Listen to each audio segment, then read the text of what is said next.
viewers, welcome back to our channel. In this video, we are going to learn about how to enable dark mode in Windows 11.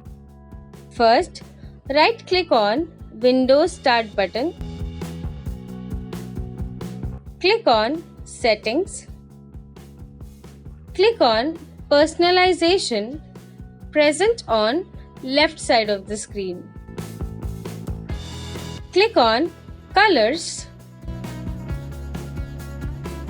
In front of Choose Your Mode, select Dark option. Now, Windows 11 has changed to dark mode in your system. Thank you for watching the video. For more such videos, please like, share, comment and subscribe to our channel.